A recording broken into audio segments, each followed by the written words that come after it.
What's up? Infinite Jest. Episode 3, what's up? Let's get this going. Let's, boom, one.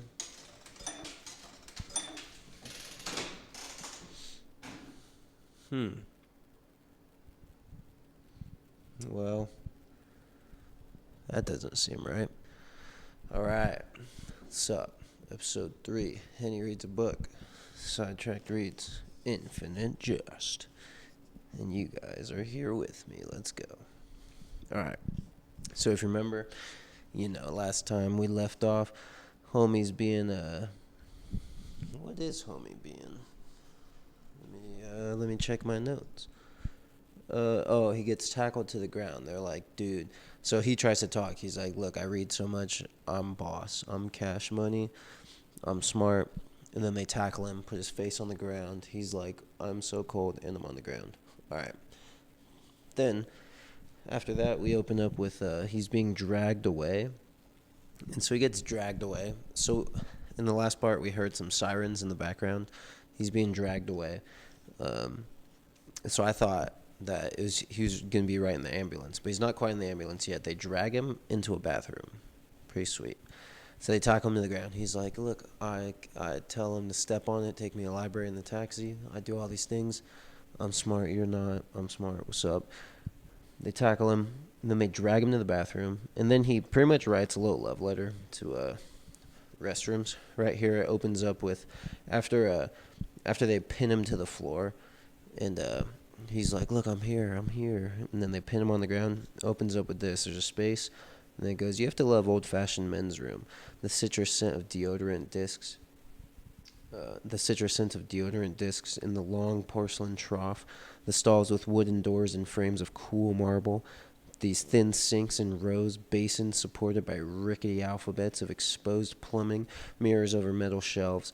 Behind all the voices, the slight sound of ceaseless trickle, inflated by echo against wet porcelain and a cold tile whose mosaic pattern looks almost Islamic at this close range. Because he's on the ground. He's looking at the tile. He's like, this looks Islamic. And I don't have a basis of what that looks like, but I believe him. So he's been half-dragged. Right here it says, he's been half-dragged, his arms are still behind his back, through a loose mob of administrative people by the comp director, it says, who appears to have thought, so they thought he had a seizure. And the dude's like opening his mouth and checking that his tongue's clear of his throat. Because he's like, look, I want you to swallow your tongue, So they're checking. They think he had a seizure. And again, all he did was, in Hal's mind, and to the reader, us, we assume he's just like, look, I read books, I'm smart, here's some theories I have. And then they looked at him like he's crazy. They looked, like, if you remember, they looked at him like in horror. Their jaws were on the floor. They were like, holy crap. And remember, Delint and his uncle are outside the room at this point. So they're not necessarily know what happened.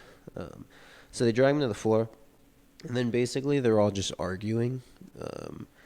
And they just keep arguing. And they're like, dude. So they drag him to the bathroom.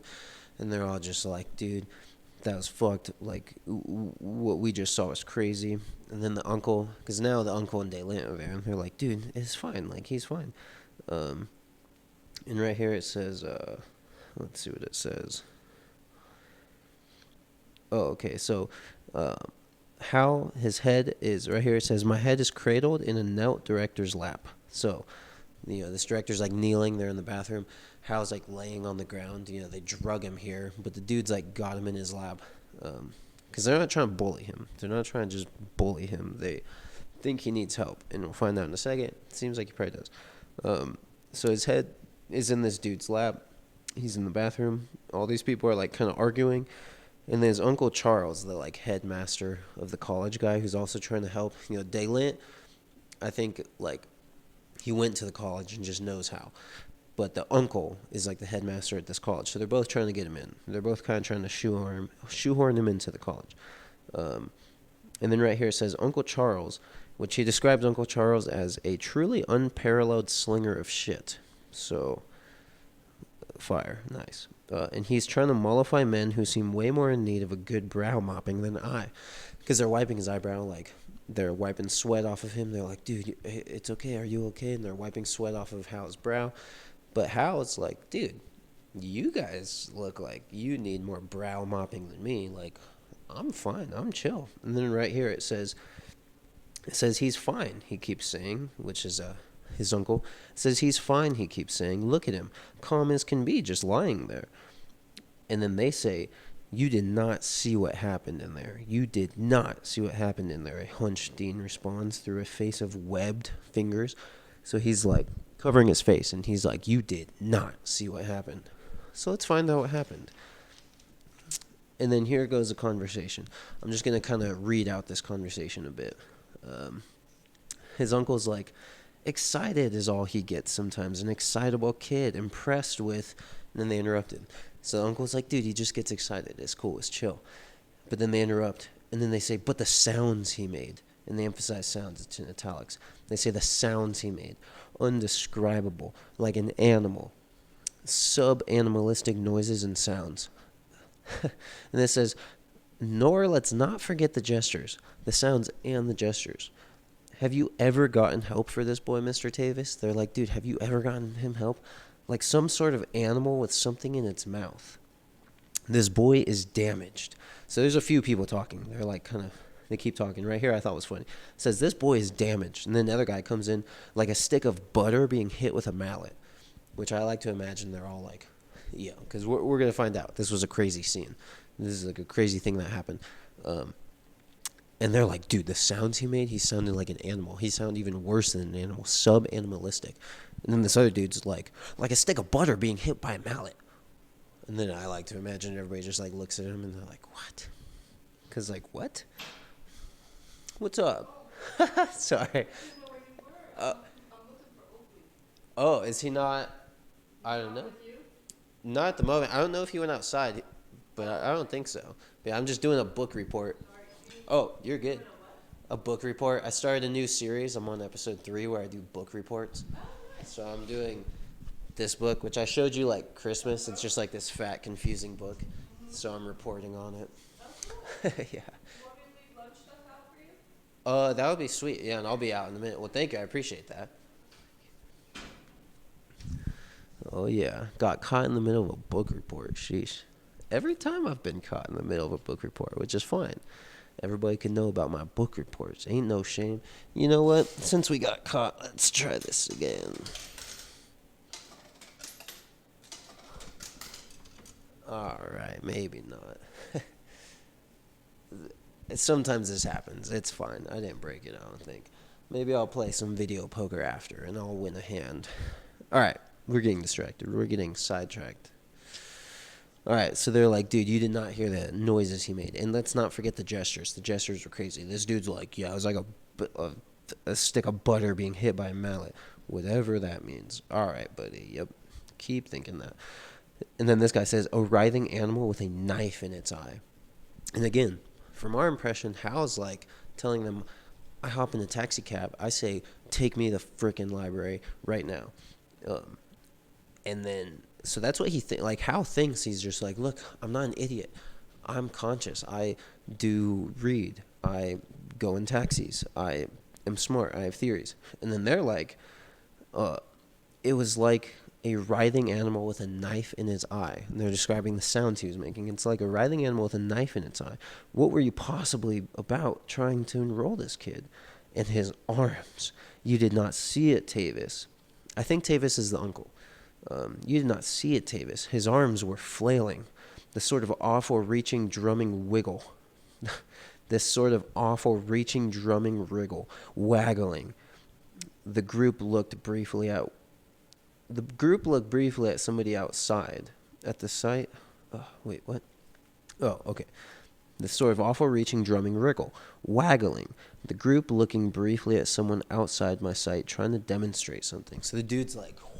This way looked like, he was like aggressive. And then it says, like a time lapse, a flutter of some sort of awful growth. I kind of like that description. They say he looked like a time lapse. So you could just imagine, like, he's flailing these arms and screaming, going crazy. It sounds like a knife in his eye. One dude's like, it sounds like you hit a piece of butter with a mallet. And they're like, no, it sounded like a. And then right here it says he sounded like a goat drowning in something viscous. A goat drowning in slime, pretty much, with a knife in its eye, is what this dude sounded like, just trying to talk. And all the while, his arms are going crazy. I'll do a demonstration. I have a idea of what it looked like, and I'll do a demonstration in a minute. His face, as if he was strangling, burning. And then this guy says, I believe I have seen a vision of hell. So that's crazy. He says, I believe I've seen a vision of hell. That's hell. And again, Hal's just trying to talk. He's just trying to talk. And these guys are like, I literally just saw hell. And then the uncle's like, oh, so suddenly a bit of excited waggling is a crime? Which I highlighted and said, haha, not the point, bruh. Because they're like, dude, he sounded like a drowning goat with something in its eye being hit by a mallet while it's butter, drowning in slime. And he's going insane. He's flapping. He's waggling. He's wriggling. He's screaming. He's writhing. I just saw hell. And he's like, oh, so you can't just waggle your arms. That's a problem. And this dude knows what's up with Hal. Like, they coached him so hard that, like, obviously he knew something like this was going to happen. And so I just think it's funny that he's like, oh, so suddenly a bit of waggling is a crime. And it's like, I don't know if that's really the point. And then the uncle continues. He says, he has some trouble communicating. He's communicatively challenged. Nobody's denying that. Then the dude's like, this boy needs care. Instead of caring for that boy, you send him here to enroll, to compete? They're like, and then they're like, how? And then this guy says, you have not in your most dreadful fantasies dreamt of the amount of trouble you have bought yourself, doctor, so-called headmaster, educator. So they're talking to the uncle, the headmaster, and they're like, dude, you have no idea. Like, you're fucked. We're going to tell on you.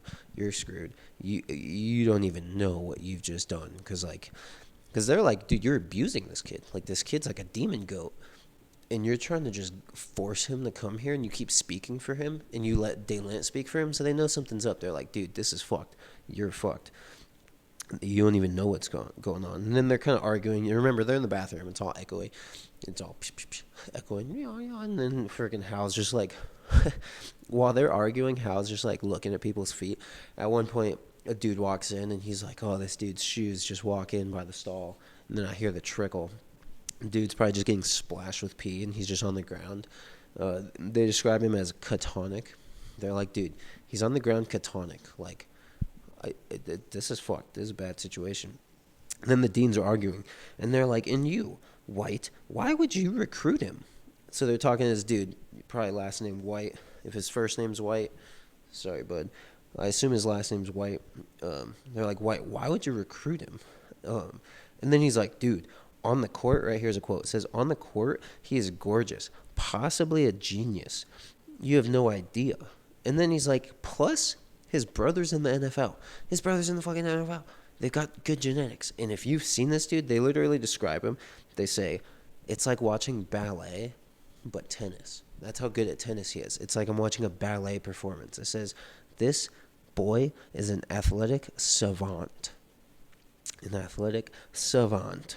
And then it says, I watched him at the Whataburger tournament. That's where, like, he participates in these Whataburger tennis tournaments. And he's like, dude, I watched him at the Whataburger tennis tournament. He did not scream like a dying goat with something in its eye. That just didn't happen. So, like, I didn't know he was a fucking demon goat. I just thought he was, like, a balletic savant is kind of what they say. And then right here it says, the urinal trickles behind me and voices echo. So, like, they're just like, dude. So they're just, like, arguing in front of him. They just act like he doesn't hear any of this. But he does. Come on, guys. And then one dude is like, the integrity of my sleep has forever been compromised, sir. So these guys are bugging, This really freaked him out.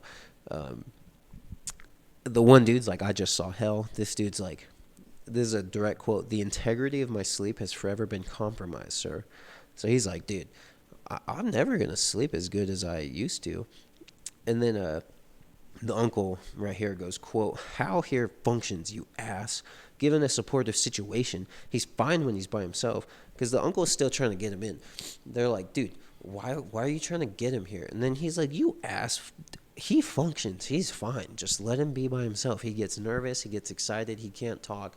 When he tries to talk, he screams like a flailing goat and flails like a flailing goat.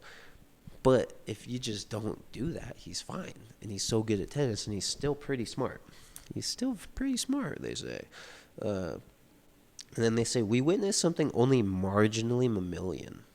So, like, they're like, we witnessed something like sort of like a mammal and sort of like a demon spawn. And it says, like hell, have a look. How's the excitable little guy down there? Aubrey. Aubrey's Mr. Daylint. They're like, how does he look to you? You, sir, are quite possibly ill. This affair is not over. And they're like, yeah, we've got future questions for you, buddy. It's freaking, yeah, get ready. It says, now he lays there catatonic, staring. So he's just chilling there. He's like, just sitting there, listening to people, listening to pee trickle. He's just on the cold floor. And then he goes, look, dude, Hal here is provably competent. Credentials out the bazoo. It says, the boy reads like a vacuum. He digests things. He reads like a vacuum. That's a good description. And then right here it says, I simply lie there, listening, smelling the paper towels, watching as... he says watching as espadrille pivot, which... I don't know if I'm saying that right. I think he's talking about shoes. I think he's talking about a type of shoe. So yeah, because he's like saying that he watched this pair of espadrille walk into the stall, and now he's watching the espadrille pivot. So I haven't heard of that, but I infer it's shoes. I think it's shoes. It says there's no more life sitting there interfacing. It might be a newsflash to you. And then right here it says, and who cannot love that special leonine? I don't know how to say this word. And who cannot love that special leonine roar of a public toilet? And then there's like a big space. So that's how he ends it. He's like, and who doesn't love the sound of a toilet? Who doesn't love when it goes and flushes? And then it's cutting to a slightly different scene. So, yeah, they're just arguing. They're like, dude, that was insane. I'm scared. I can't sleep. I'm having nightmares. You're fucked. I'm telling on you. This whole thing is bad. Hal's on the ground. He's catatonic. He's not moving. He's just staring into space. He's looking at shoes. He's smelling paper towels. And then it ends off, because remember at the beginning, he is writing a love letter to this bathroom. He's like, oh, the stalls, the mirrors, the smells. Like, bathrooms are sick. Public bathrooms are sick. And then it ends with, and who doesn't love the sound of the public toilet roar? So, kind of funny way to just end it off. Kind of ends off this little sequence, little love letter. All right, let's continue. And then it cuts to a slightly new scene. Now he's on a stretcher. He's on this stretcher, and his arms and legs are restrained. He's on a special type of stretcher where they fully have him restrained. It says, the sun is a hammer. I can feel one side of my face start to cook. The blue sky is glossy and fat with heat, which I like that. Fat with heat and glossy. It's a hot day. His face is burning. He's restrained on the stretcher. He's burning. It says, the stretcher is the special type with restraining straps at the extremities. And then I like this part. It says the same Aubrey Daylint, again, the dude that's there helping him, says the same Aubrey Daylint I had dismissed for years as a 2D martinet knelt gurney-side to squeeze my restrained hand and say, just hang in there, buckaroo, before moving back to the administrative fray at the ambulance's doors. So I like that, because he's like, the same Aubrey Daylint that I always thought was a 2D martinet, which I looked at martinet. It's pretty much, I think it's pretty much like a rule follower. It's just like somebody, like a rule follower and rule instructor. Like, I think they, one of the examples was like a military leader type guy. So he's like, I always saw this dude as a 2D like coach, like 2-dimensional, just tell me what to do. Boom, that's all you are. You're just a coach. So I thought this was a slightly endearing moment for Hal. Because he's like, I always saw this dude as a 2D martinet, just like a 2D coach, just telling me what to do. But he knelt gurney side, and he squeezed my hand, and he said, hang in there, buckaroo. And the fact that he's pointing that out, I think Hal's kind of like, oh, wow, all right, this guy's kind of nice. So at least there's that, because, all these adults around him, he's kind of being failed by the adults. They're like, dude, you're fine. We got you covered. And then they're tackling him. And in his point of view, like, I don't know if Hal realizes what he did, because we're being told, he says, this is what I said. I say these things. I read books. I consume. I do these things. But then they're telling us and telling Daylit and the uncle, they're like, dude, he flailed around like a demon. So, Hal might be kind of freaked out. He's like, what the fuck? Like, dang, I knew I wasn't supposed to talk, but I didn't know I'd get tackled and restrained, and now I'm tied to a hot gurney, and my face is being burnt. So whatever. Mr. Daylit just squeezes his hand. He's like, hang in there, buckaroo. And I think that's a nice little moment for them. So, nice little character build for Mr. Daylit and Hal. Shout out. All right. Continuing. It's a special ambulance. An ambulance with not only paramedics, but a kind of psychiatric MD on board. So, there's psychiatric people and paramedics. And he's fully restrained. So, it's like, for the insane people, it seems like. Or, I don't know. Or maybe you don't have to be insane to be restrained on a gurney, but they don't want him flailing around again. So, whatever. And they've got psychiatric people there. And then it says, this kind of sad for Hal. He's just laying there. It says, the issue whether the damage even have interested wills is shallowly hashed out as some sort of ultramac fighter too high overhead to hear the slice. Okay. Basically, so Mr. Daylit and the uncle, they're like getting into the ambulance and they're like pissed because they're like, dude, he doesn't need to be in an ambulance. Like, he's fine. Clearly, they've probably seen him act like this before because I would assume they care about him. So if they knew that this was crazy, they probably would want him to go in an ambulance. But they're like, dude, he's fine. Like, it's really not a big deal. And then they're pulling out their big phone antennas. And so it says slicing from south to north, like, they're like shaking out their like phone antennas. They're trying to just like make some calls, and they're arguing. And then it says the issue, because they're like, dude, don't put him in the ambulance. He's fine. And then the other people are like, he's going in the ambulance, and we're tying him to it. And then so it says the issue whether the damage even have interested wills is shallowly hashed out. So they're like, dude, does he even have a will? Like, so they're like kind of debating, like, dude, this dude's like crazy. Like, he's ill. So does he even have a will? Like, does he care? So they're just like discussing all this stuff, and Hal's intelligent. So I was like, oh, that kind of sucks for Hal, poor dude. And then it says, so he's been to the emergency room again. Well, this is the second time in a year. It says, at the other emergency room I've been in almost exactly a year ago. It says that, and he was also in a psychiatric stretcher. So remember, he said that like a year ago he had a rough year, or he's been having a rough year. So it seems like he's starting and ending his year on this psychiatric gurney. Shucks, poor guy. But there's a kind of funny little scene. He goes, at the other time this happened to me, they put me in the gurney strapped down, and they just left me by like the patients. Like, they didn't take me straight to like a room.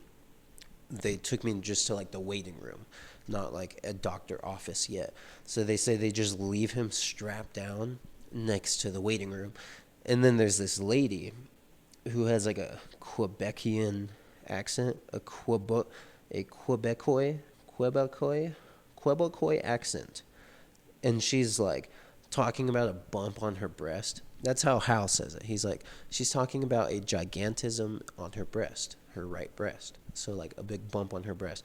But she calls them her titties. So she's like, look, dude, my titties are bumped out. I got these bumped out titties, little boy. This is a year ago. He's 17. All right, lady, you're talking to a 17-year-old tied down to a gurney, early 90s. And you're like, look, little boy, look at my titty bumps. So she's like, and goes on for 20 minutes. He's just like, dude, she told me about her titty bumps for 20 minutes until they finally wheeled me away.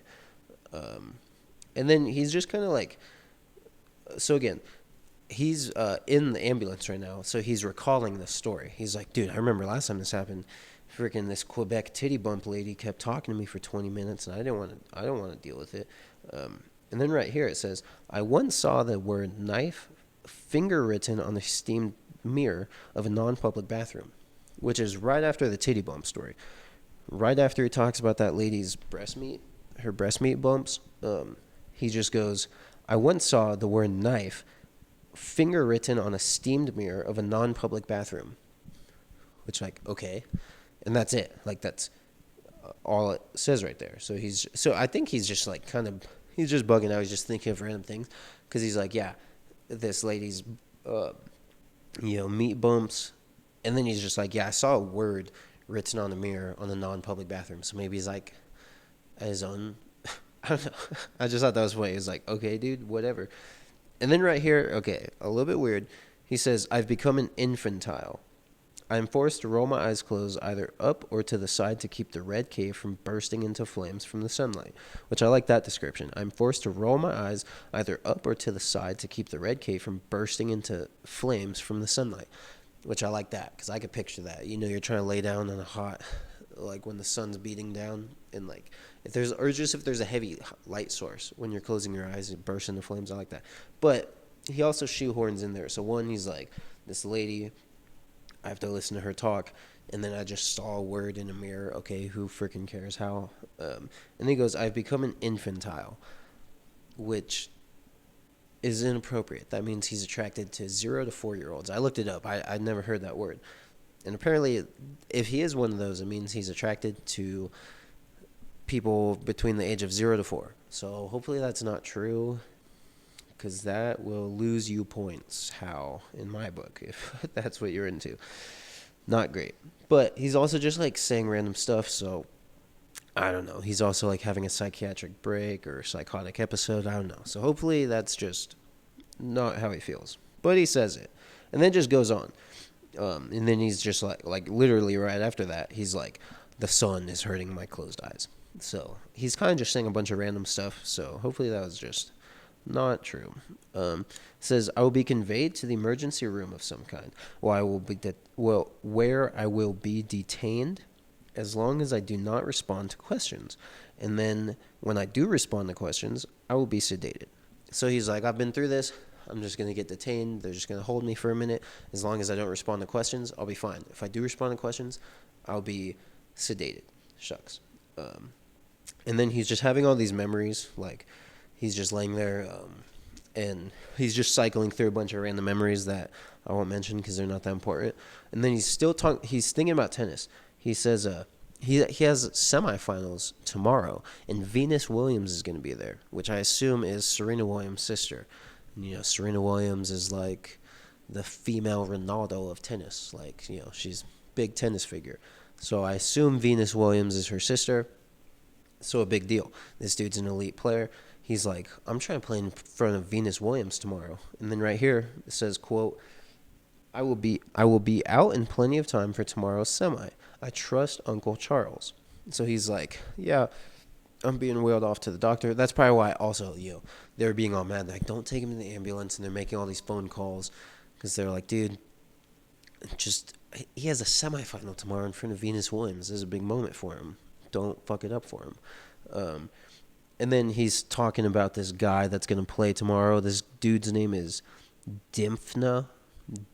I'm going to say that a third time. Dimphna is who he's going to play against tomorrow. And this dude's 15, I think, or 16, but he meets the deadline. So whatever. Hal's 18. This dude's like 17, 15, 16. I don't know. But he's like, okay, dude's playing today. We play tomorrow at 8:30. He's going to be tired. And then right here he says, while I sedated, because he knows he's going to get sedated, he's like, while I sedated will have slept like a graven image. So I like that. He's like, I'm going to sleep like a graven image. So I'll be fine. And then he says, I've never faced Dimphna in tournament play. Nor played with the sonic balls that the blind require. What? Sonic balls that the blind require? So he said, I've never played Dimphna in a tournament, nor have I played with these sonic balls that the blind require. And then it just kind of glosses over that. So I'm like, dude, is he blind? Is Dimphna blind? So then I'm like, okay, so is he playing in like a special needs bracket or something? Like, if this dude's blind, and then Hal clearly has some things going on, like I don't know how that works. Or maybe this guy's blind and he's just still so elite that, because they keep saying, like, they're like, dude, watching this guy play is like watching ballet, like he's literally a savant. So maybe this dude's just like that one, I don't know, Daredevil, is that his name? That like Marvel character that's blind. I don't know. So I thought that was interesting. I highlighted it. I said, so he's going to play a blind person? which is sick. That's cool. I'm honestly a little bit confused. I'm like, okay, interesting. And then while he's laying there, so he's like, yeah, I'm gonna play him tomorrow. And then this dude comes out. He keeps talking about this dude's blue jaw. I don't know if he's just because he's talking about the doctor. He's like, this doctor has a blue jaw. And so I'm like, is he just wearing a blue doctor mask, or does he actually have a blue jaw? I don't know. But yeah, and then he's just like, he's thinking to himself. He's like, in this one, where is it? He says, there are, by the OED 6 count, I think that's like a dictionary something. OE dictionary is how I take that, because it says in the OED 6's count, 19 non-archaic synonyms for unresponsive, of which 9 are Latin and 4 Saxonic. So he's just, he likes language. This character, Hal, he likes language. Oftentimes he's like talking about dictionaries, and later in the book we'll find he's like talking about words. He's talking about all these things. So he's like, yeah, there's freaking 19 synonyms for unresponsive. So I just highlighted that because I thought that was interesting. And then, all right, we're about to close out. Right here, he says, I'm trying to play. I will play tomorrow in front of Venus Williams. It will be someone, and then he's like talking about how this is going to roll out. And then he's like, all right, I'm going to be put in the room, and some tired Cuban guy is going to come in and address me as Jew. He's going to be like, what's up with Jew? And then he's like, who will? Looking down in the middle of some kind of bustled task. So he's like, this Cuban dude is going to walk in doing some task. And then it says, quote, catch what he sees as my eye and ask, so then what? So, yo, man, what's your story? Boom. Space. New. And then it's going to, I don't know if these are chapters. It doesn't, look, let me show you real quick. It doesn't run quite like chapters, whatever. So like right here, it doesn't say new chapter, but I assume this is new chapter. So the next segment or chapter, whatever we want to call it, doesn't really matter. Is going to be Year of the Depend Adult Undergarment. Year of the Depend Adult Undergarment. So it ends right there. He's just like gets wheeled off, and he's like, yeah, I know how this is going to go. They're just going to put me in the room, and this Cuban dude's going to be like, yo, what's up? What's your story? And then it cuts to a fully new scene, new timeline, or, like it's going to be a totally different thing. Which, again, I read to like page 40. Now we're on like page 17. Episode 3, page 17. I already read ahead. What's coming up is a scene I really like, or like a whole sequence of events that I really like. So I'm going to have fun reporting on that. Dang, dude. Too bad this thing busted out. Should I try to win a...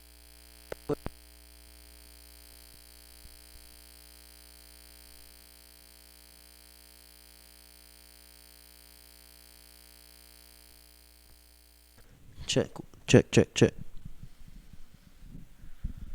Check. Alright. That was weird. Alright. Yeah. That was weird. Whatever, dude. I was going to play a little round of video poker. Let's see. Look, you'll be able to hear if I win right now. Ooh, held. Ooh. Ooh, good luck. Alright, let's see what's up. Can I win? I'm not very good at video poker. You guys can't even see it. Whatever, bruh. I won't even do it. So yeah, anyways, coming up is a fun scene, and it's gonna be cool. So yeah, quick recap is basically after he got tackled to the ground, people are arguing. Oh, I said I was gonna do an example of what Hal probably looked like and sounded like. So let me try.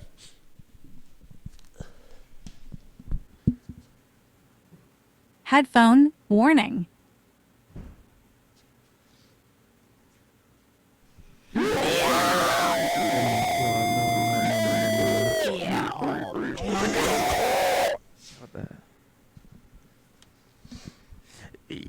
No! Oh, God! Probably something like that. Yeah, so he did that when he tried to talk, and then they restrained him, dragged him to the bathroom. They're arguing. He's on the bathroom. They're just asking people, how could you do this? What the heck? That was crazy. He's a demon spawn. He can't go here. screw you guys. You guys are going to be in trouble for even trying to get him here. And then the dude, Hal, he gets pulled off onto a gurney. He's restrained. He's like, I have to play tennis tomorrow. Hopefully I get to play. Some dude's going to come up to me and ask me, so what's your story? And then I don't think we're going to cut back for that. I don't know if we're going to see how that resolves for a while.